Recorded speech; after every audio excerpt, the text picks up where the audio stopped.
Hello everyone. आज की इस वीडियो में हम बहुत ही कम समय में मराठा साम्राज्य का रिवीजन करेंगे। तो चलिए शुरू करते हैं। देखिए, मराठा साम्राज्य का संस्थापक छत्रपति शिवाजी थे। इनका शासनकाल 1670 से 1680 तक रहा। इनके दो पुत्र थे, संभाजी महाराज और राजा राम। संभाजी की माता का नाम साईबाई था और राजा राम की माता का नाम सोयराबाई था और राजा राम की पत्नी का नाम ताराबाई था। राजा राम के पुत्र का नाम शिवाजी द्वितीय था और शिवाजी द्वितीय के पुत्र का नाम राजा राम द्वितीय था। संभाजी महाराज के पुत्र का नाम साहू महाराज था। अब देखिए होता क्या है, जब साहू महाराज की मृत्यु हो जाती है तो उनके बाद उनके वंश में कोई ऐसा था नहीं जो राजा बन सके। तो होता क्या है, जो पेशवा यानी कि राजा के प्रधानमंत्री जिन्हें पेशवा कहा जाता है, उन्हीं का शासन चलने लगता है। वही बाय डिफॉल्ट राजा बन जाते हैं। तो यहाँ से ये लाइन पढ़ो। छत्रपति साहू जी की मृत्यु के पश्चात उनके वंश में कोई भी प्रभावशाली व्यक्ति नहीं बचा। इसलिए बालाजी बाजीराव, जिसे नाना साहेब कहा जाता है, जो कि उस समय पेशवा थे, वही बाय डिफॉल्ट राजा बन जाते हैं। वो मराठा साम्राज्य के डिफेक्टो रूलर बन गए। तो ये बात समझ में आई, यानी कि अब पेशवा यानी प्रधानमंत्री ही अब वास्तविक राजा है। तो एक बार हम पेशवा का क्रम देख लेते हैं। तो देखिए, बालाजी विश्वनाथ पहले पेशवा थे, दूसरा बाजीराव प्रथम। और बालाजी बाजीराव के समय जो है वास्तविक शक्ति जो है इनके पास आ गई थी इनके समय से। तो बालाजी बाजीराव का ही दूसरा नाम नाना साहेब है। उसके बाद माधव राव का शासन चलता है, उसके बाद नारायण राव का, उसके बाद माधव नारायण राव, इन्हें सवाई माधव राव भी कहते हैं। उसके बाद लास्ट पेशवा जो थे वह बाजीराव द्वितीय थे। अब बाजीराव प्रथम के बारे में थोड़ा सा पढ़ लेते हैं।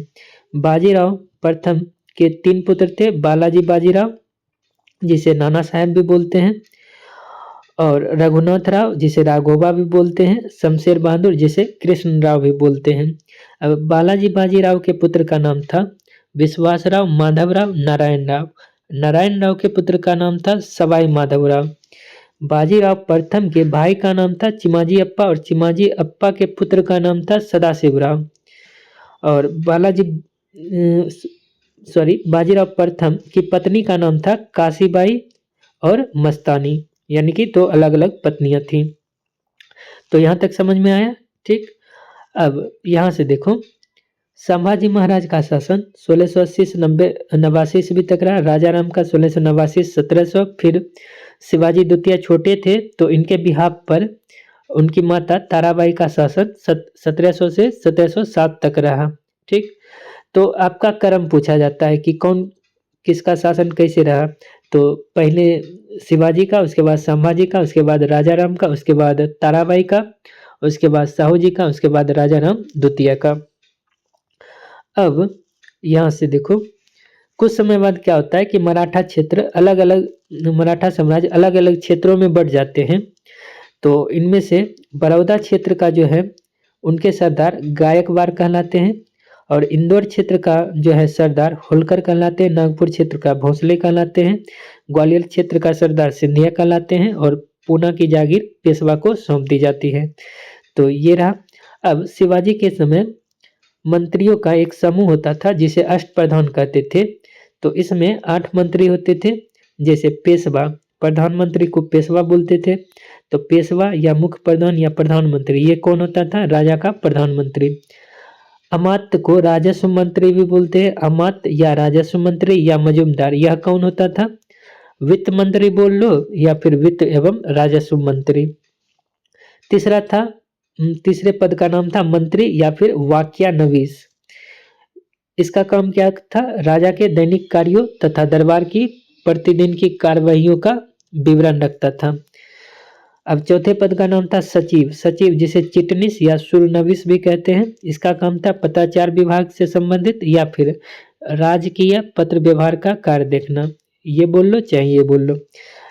अगला है सुमंत या दबीर, तो यह विदेश मंत्री था। अगले पद का नाम है सेनापति, जिसे सर ए नौबत भी कहते हैं।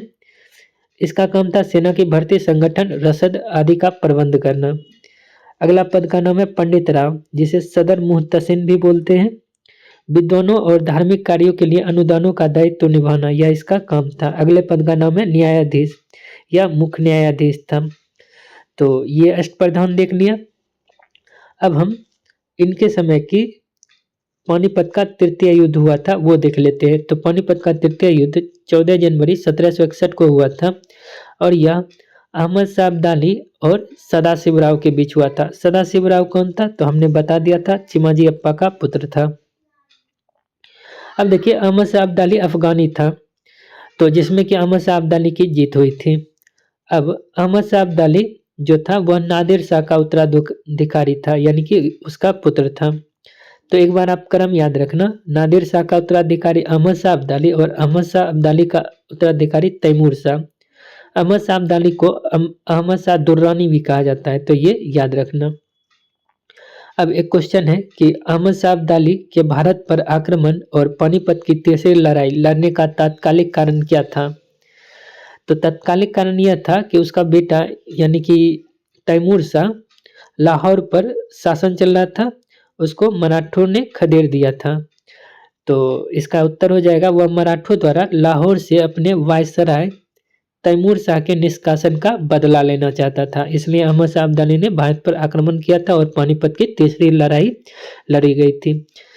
अब एक और क्वेश्चन है कि एक इतिहासकार ने पानीपत की तीसरी लड़ाई को स्वयं देखा था, वह कौन था? तो उसका आंसर हो जाएगा काशीराज पंडित। देखिए जहां भी क्यू का सिंबल है वो सारे क्वेश्चन पूछे गए हैं, तो ये याद रखना। तो यहां तक हो गया।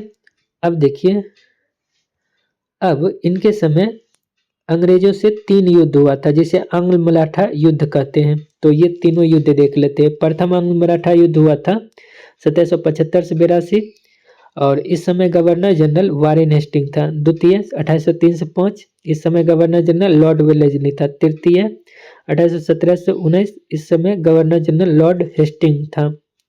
अब अंग्रेजों और मराठों के बीच कुछ संधियां हुई थी, उनका क्रम देख लेते हैं। सूरत की संधि 1775 को हुई थी रघुनाथ राव और अंग्रेज के बीच। पुरंदर की संधि 1776 को हुई थी। बड़गांव की संधि 1779 को हुई थी। सालबाई की संधि 1782 को। बसीन की संधि 1802 को। देवगांव की संधि 1803। सुरजी अर्जुन गांव की संधि 1803 को हुई थी। राजपुर घाट की संधि 1805 को हुई थी। नागपुर की संधि 1816 को हुई थी। ग्वालियर की संधि 1817 को। पूना की संधि 1817 को। मंदसौर की संधि 1818 को हुई थी। अब यहाँ पे कुछ क्वेश्चन है। पहला क्वेश्चन है सरंजामी प्रथा किससे संबंधित थी? तो मराठा भूराजस्व प्रथा थी यह। औरंगजेब की मृत्यु के समय मराठा नेतृत्व किसके हाथों में था? औरंगजेब की मृत्यु 1707 में हुई थी, उस समय ताराबाई का शासन चल रहा था, तो ताराबाई। शिवाजी ने मुगलों को किस युद्ध में हराया था? तो सलहार का युद्ध जो कि 1672 ईस्वी में हुआ था, उसमें शिवाजी ने मुगलों को हराया था। शिवाजी के जन्म कब हुआ था और कब उन्होंने छत्रपति की उपाधि धारण की थी? तो जन्म 1627 में हुआ था, 1674 में उपाधि धारण की थी छत्रपति की। अगला क्वेश्चन है वह कौन सेना नायक था जिसे बीजापुर के सुल्तान ने 1659 में शिवाजी को दबाने के लिए भेजा था? तो अफजल खां। कौन रोहेला सरदार अहमद शाह अब्दाली का विश्वास पात्र था? तो इसका नाम है नजीब खान।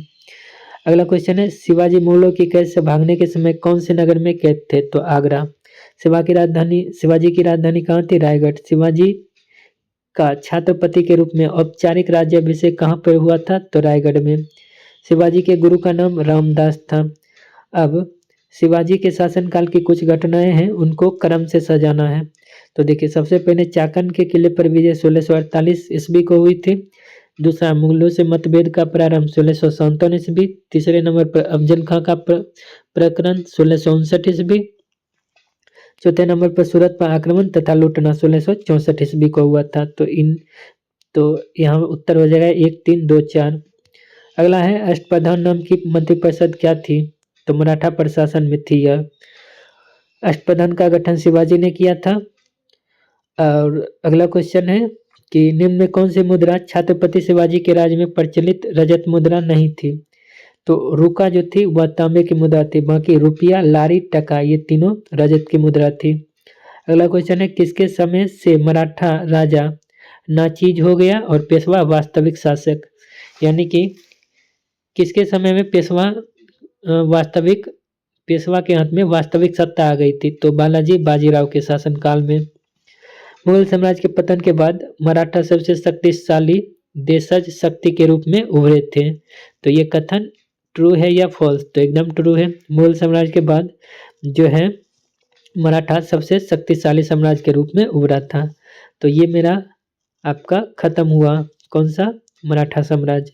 वीडियो कैसी लगी जरूर बताना कमेंट करके।